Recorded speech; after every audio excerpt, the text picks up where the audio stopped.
Welcome everyone to this session around neurodiversity in small businesses and helping small business owners think about neurodiversity. My name's Ant Parsons, work for a company called ALP Synergy Limited, and we're on a mission to help small businesses to start, to grow and to thrive. So it's brilliant to do these sorts of sessions and to meet new people, because that means that we can add another business to the list of people that we've helped. I'm not the expert today. I'm going to be introducing Emma Redman, who is going to take over very shortly. So Emma is someone I've been working with for the last 2+ years now. And Emma has delivered a number of these sessions for us in Oxfordshire, and they've proved really popular and we've had fantastic feedback. So we thought, well, why not bring these into the Berkshire world and support some Berkshire entrepreneurs who may or may not be interested in neurodiversity. So hopefully you'll find this session really interesting, really useful. Do use the chat to put any questions in. Emma won't be talking for a full hour, so there'll be plenty of time for Q&A and lots of discussion. And one thing I would ask is, while we're doing this, if there are topics that Emma doesn't cover that you'd be really interested in understanding more about, put them in the chat, because that could be the topic of a future session. So make good use of this time, and I'm going to hand over to Emma. Wow, that's quite an entrance, and thank you.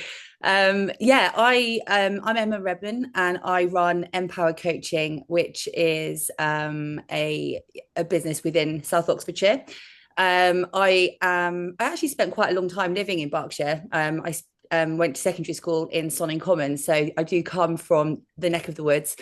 So I'm a counsellor, a neurodiversity coach, and a business advisor with Oxfordshire, and I also do that within my own private practice. I also have ADHD and ASD, auditory processing dyslexia, all of the TISMs and the comorbidities that go within that. And it's been an interesting journey for me, and I kind of want to start vaguely from the beginning. I won't go and bore you all with too much details, but I feel that this is relevant, especially as relatability within diversity, and neurodiversity is incredibly helpful, I think. I spent many years working as a nanny and boarding dogs and things such as that before I decided to train as a counsellor. And it was whilst I was training as a counsellor that I very much realised I was ADHD, as well as all of my children. So that was a rather fun year or two. But on completion of my course, I very much realised that however much I love counselling, which I do, I very much wanted to support others that had been in similar journeys such as my own. It's not cut and dry. There's lots of highs, there's lots of lows. And I think where Anne said that I started to connect with OxLEP a few years ago, it was because I attempted to set up a charity. Unfortunately, I didn't successfully manage to do that. But rather than walk away from there feeling as though I had failed, I had learned so much along the way within my experiences, but also where there were limitations, where there were potential hurdles that people would come across. And in a way, I've kind of funneled this a little bit more into what I do now with supporting other business owners. I don't see myself as an expert in this. I see myself as an equal to all of you that are sat here, as our lived experiences are so incredibly important and also incredibly relatable for many of us. So as I was just filling in with Ant before I started doing this, I have decided to attempt this webinar in a slightly different way, as I find personally myself, my working memory is quite slow. So I know all the stuff that I want to talk about, but the minute I'm sat talking at people, it tends to go in one ear straight out of the other. And previous years where I've had notes that I've followed, that doesn't help the situation at all. So I'm coming in a little bit blind in the hope that actually I'm a little bit more authentic. I apologise for any side quests that potentially I might go off on. Hopefully my slides, which I'll be sharing in a minute, might keep me on the right path. I do just want to say before we start though properly that this is a safe space.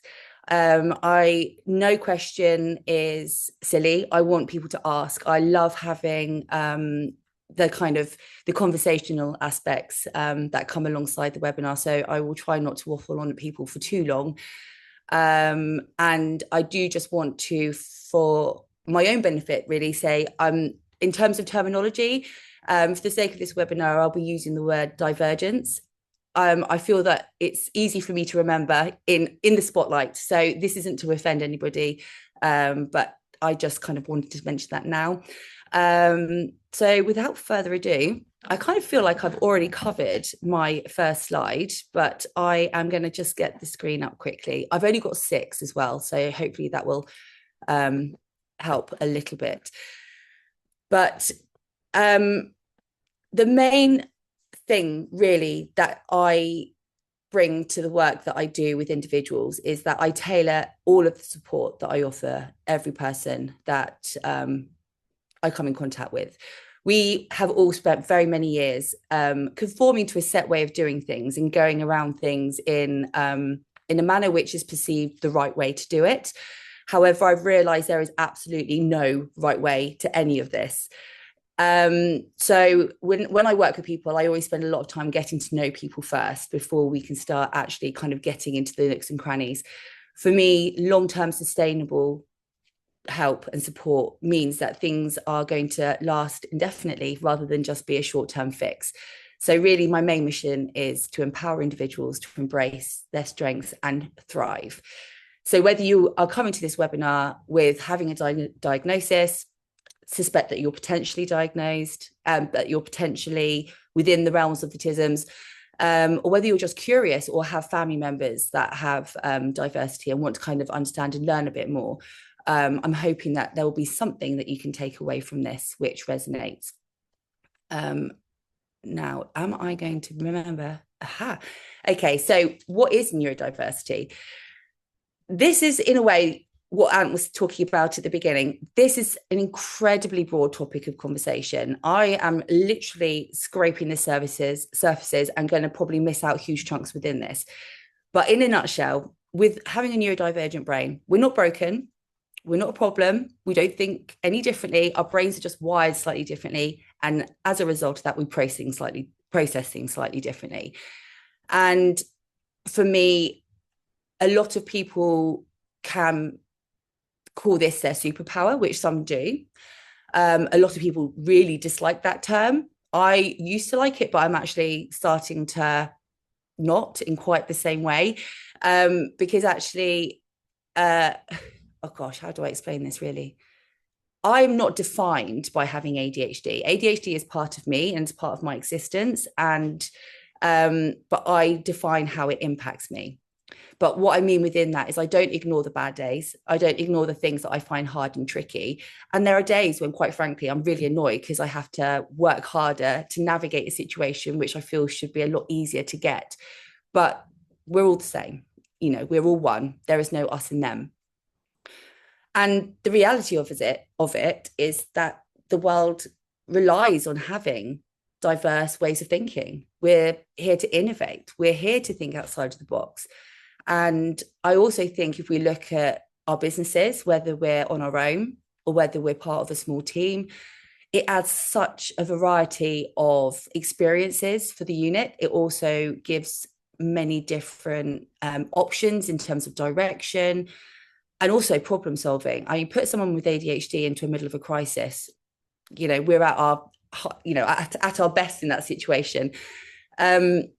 So in a nutshell, we bring a unique brain into the world of business, and in the most, you know, if we nurture it and we take care of ourselves within that, then we have the chance to be really successful. There is no barriers that can stop us from achieving. And actually there's quotes that I put into this one about innovation happens when people are free to think and experiment and speculate. And I couldn't agree with that more. But my ways of thinking is that if the workplace was inclusive for neurotypical and for the neurodivergent brains, we should all have that space to think freely and to experiment and to try and do things, whether they work or whether they don't. You know, unless we try, we don't know, do we? That's what we always tell our children. But I think as adults, we lose touch of that part. So I think in a way, strategies for success. Everybody's experiences with navigating personal strategies to succeed day to day are going to be so different. I think every single person here will have had their whole generic time management. Okay, setting alarms to make sure that I do this, and mind maps. I think in a way, examples on this screen are the generic ones that float around. But the reality of it is I can't do a mind map. I've had a go. It doesn't work for me. I've had 50 million notebooks. I've never found one that writes right. The lines are either too big or too small. I write lists, forget the list, write a list in the next book, forget about that one. And I think this is probably, looking at some of the smiles on the screen, I'm not the only person that's had this experience. So for me personally, something that worked really well was getting a huge A1 monthly whiteboard.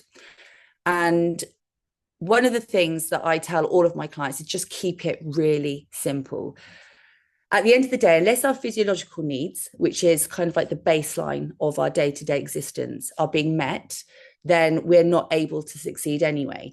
So focus on incorporating on your diary when you're going to have lunch, when are you going to walk the dog, when are you going to go to the gym, and just using it for day-to-day things just gets you into that habit of emptying your mind, keeping yourself to account, and also keeping self-care.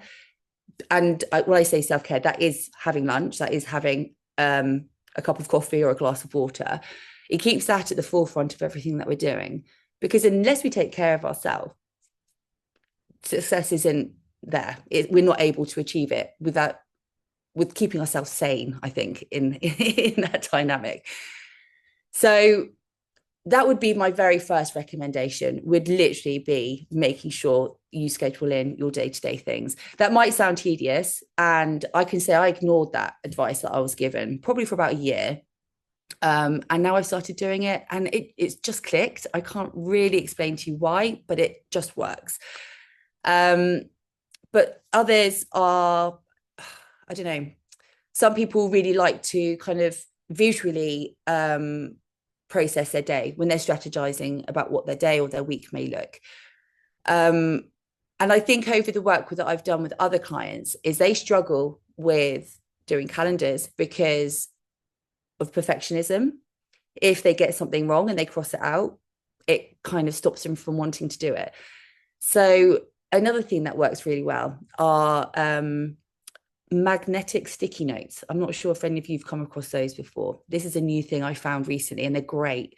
It means that you can block out things on your calendar with roles, but ultimately if something changes or an appointment's cancelled or you just can't fit it in, you can simply remove it.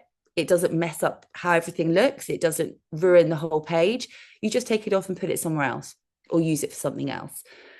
So that is another way of kind of overcoming that aspect. So I think also I want to just mention sensory needs. When we think about sensory needs, I think we have a perception of what that looks like based by social media, what things tell us on TV.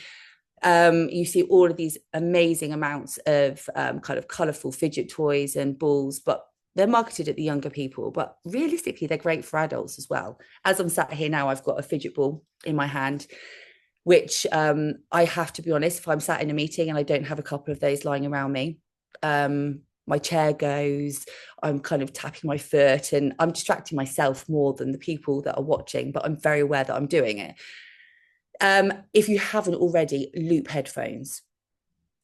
I know that they're a growing theme, and a lot of people quite often walk around with AirPods and things in their ears, which also work. They're also great. But the loop headphones are a little bit more discreet. You can wear them in an office much more easily, I would say, because it doesn't stop you from talking and having conversations. It literally muffles some of the background noise. So on Amazon, you can pick them up for 20 quid. And if you haven't, I would highly recommend. The only downside, the box is quite small. And if you're anything like me, I pop it down, then I lose it. So I now have about 3 different pairs scattered around the house, and I don't know where any of them are. But when I have them, they work fantastically. And actually, interestingly, vibrating foot pads as well. There's health benefits for having it, but if you sit at a desk for a long period of time, a vibrating foot pad is great. I got one for Christmas. Why didn't I get one sooner? That's what I keep telling myself at the moment. It's great. It's really grounding. It's a sensory thing in more ways than one, but actually it kind of makes me feel like I'm moving, but I'm not, and no one's aware that I'm doing it. So I definitely recommend those. I'm very aware that I'm kind of throwing a lot of information and things at people. So don't stress too much. What I'm going to do is send Ant a form of like resources and some of the things that I've been talking about today. And hopefully he'll get those to you, so you kind of have that all to hand. And there is one thing that I kind of, it's not on my sheets, but one thing that I would like to just mention to people is learning styles. I'm not sure if anybody has ever really thought about how they absorb information and what works for them. I'm a kinesthetic learner, and what that means is I learn by doing.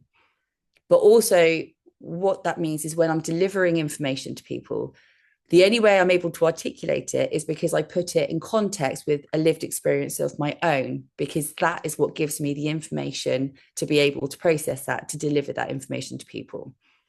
So I know there's quite often times when people do networking or other types of things which warrant talking to people, and we worry a little bit about maybe we're talking a little bit too much about ourselves, or we're oversharing or giving a little bit too much information. But actually, with the kinesthetic learning style, which I would say a lot of people with ADHD would be kinesthetic learners. Within the realms of ASD, you would be looking at more as a visionary or an auditory learner, but I'll go into that a little bit more. But I think don't be worried about talking about yourself, because actually what you're doing within that is offering relatability. You're finding a way of explaining and engaging in that conversation in a way that you're able to understand. So their explanation, you're able to take on that information and store that within your being, because you've been able to associate it to a relatable experience that's happened in your life. So with the auditory and visionary learning styles, some people work wonderfully at reading instructions. Some people work wonderfully at sitting in a classroom and having people talk at them. But every single person has a unique blend of the best way of them absorbing information. There is a really simple way of helping you establish your most dominant learning style. And I'm going to send that again in the link that Ant will pass on to you guys. And it's basically called a VAK assessment, which is VAK. Now, doing it yourself is fantastic because it really does give you some personal insight about the best way for you to develop yourself. But also, if you're part of a team and a small team, having that insight as a collective really does help improve ways of communicating and delivering information to each other. You may have that staff member, for example, that just doesn't seem to follow direction.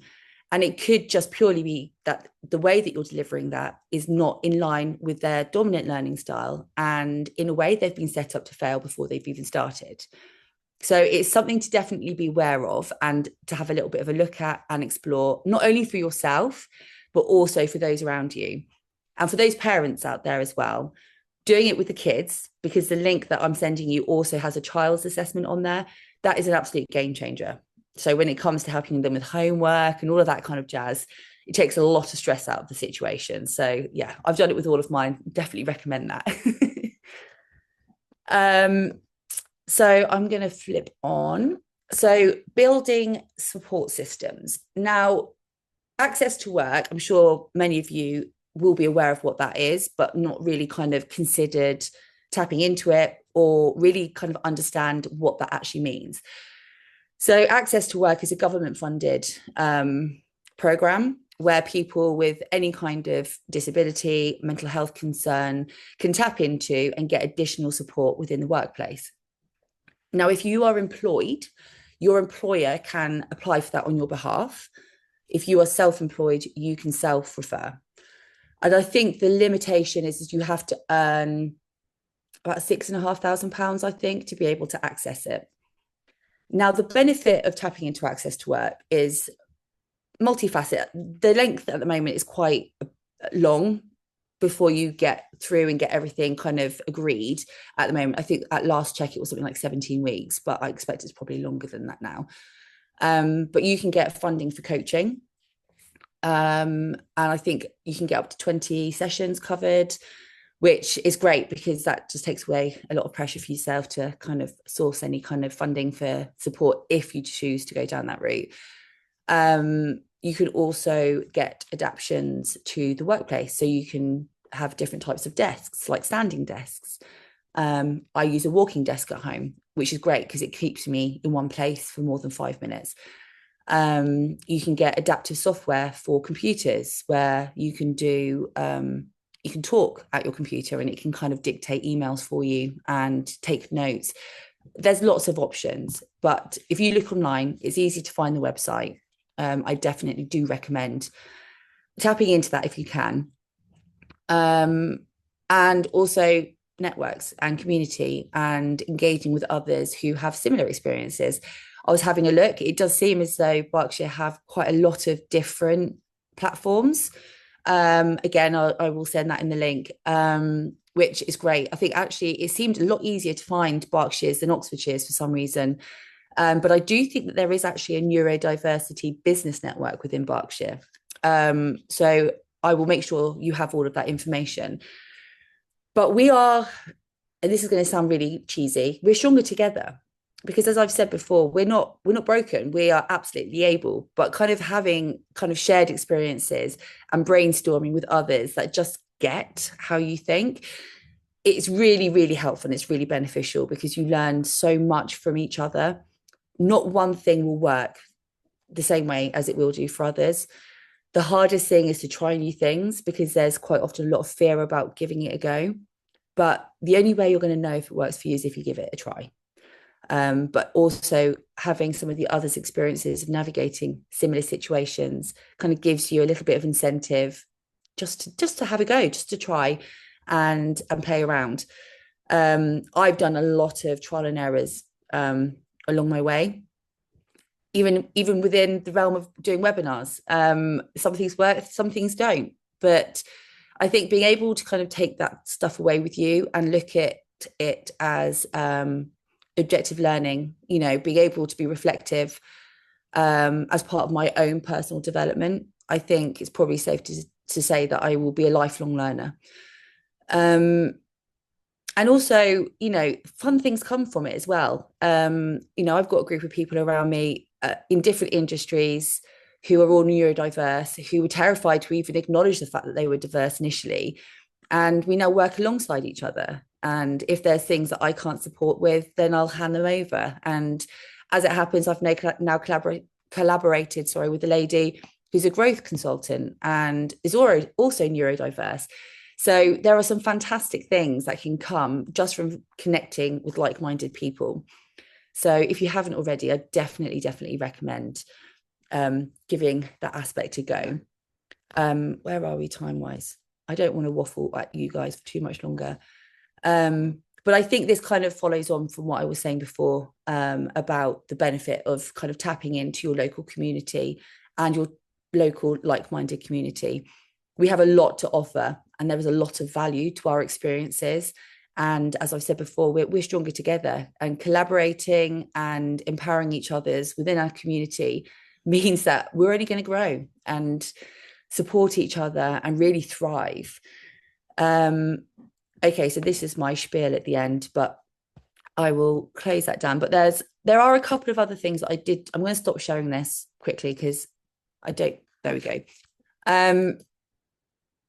There are a couple of other things that I did want to mention quickly before we ended. I think the biggest takeaway for me is keep it simple. Keep it simple. And a lot of us run before we can walk, myself included. But actually taking a step back and starting at the beginning and building ourselves up from that, it means that we've got solid foundations to grow from. And as I said before, it's simple things like just making sure we eat and drink when we should and get out and get some fresh air. I cannot get that enough across. I used to love exercise, and when I tried to set up the charity, I stopped that completely, and that absolutely decimated my own well-being. So this year it's kind of every week booked in, and that takes priority, and I work around that. Obviously there's wiggle room, but it's really important.